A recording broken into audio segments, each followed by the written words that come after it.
त्याकडे लक्ष देत नाही आणि देवदेव पण कधी करत नाही. आपण फक्त कामच करतो. म्हटलं जाऊया थोडंसं. दादांनी तर खूपच कौतुक केलंय आमचं, त्याबद्दल खूप धन्यवाद. तसं पाहिलं तर आम्हाला खरंच आमच्या फॅमिलीकडे लक्ष द्यायला वेळ नसतं, परंतु आता इतके वर्ष झाले सर्व्हिसमध्ये, तर आता असं ते जाणवत नाही. ही जी सगळी तुम्ही लोक आहात, जनता आहात, लहान मुलं दिसली की आम्हाला आमच्या लहान मुलांची आठवण येते. एखादी भगिनी गाडीवर जाताना दिसली, बिचारी कशी तरी मुलं पुढे घेऊन गाडी चालवत असते, हेल्मेट घातलेलं नसतं, मग तेव्हा कुठेतरी आठवते, अरे ही माझी बहीणच आहे, तिला दोन शब्द सांगावे की दीदी तू गाडी चालवते, तुझं लेकरू पुढे आहे, तर तू हेल्मेट घातलं तर आम्हाला जास्त आनंद होईल. परंतु जनतेला थोडंसं आता आहे, लोकांना वाटतं की पोलीस गाडी थांबवतात ती फक्त फाईन मारण्याकरताच.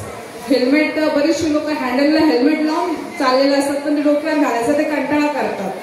तर माझी सर्वांना एकच विनंती आहे की आम्ही जे फाईन मारतो ते तुम्हाला समजावं की आपण नाही, आता एकदा आपल्याला शिक्षा झाली आहे तर आपण पुढच्या वेळेस तरी हेल्मेट घालावं.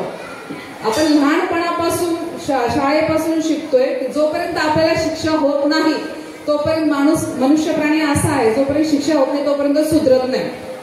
त्याच्याकरता आम्ही फाईन मारतो. फाईन ही तुमच्या सुरक्षिततेकरता असतं की जेणेकरून तुम्ही हेल्मेट घालावं. उद्या जर काही कमी जास्त झालं तर तुमचे कुटुंब आहे, तुमचा स्वतःचा जीव आहे, तो वाचवावा म्हणून हेल्मेट घाला. तरी माझ्या सर्व इथं भगिनी जास्त दिसतात. सर्व भगिनींना विनंती आहे की तुम्ही गाडी चालवताय, अतिउत्तम. तुम्ही काहीतरी जबाबदारी संसाराची घेतली आहे स्वतःवर, तरी टू व्हीलर चालवताना कृपया हेल्मेट घाला.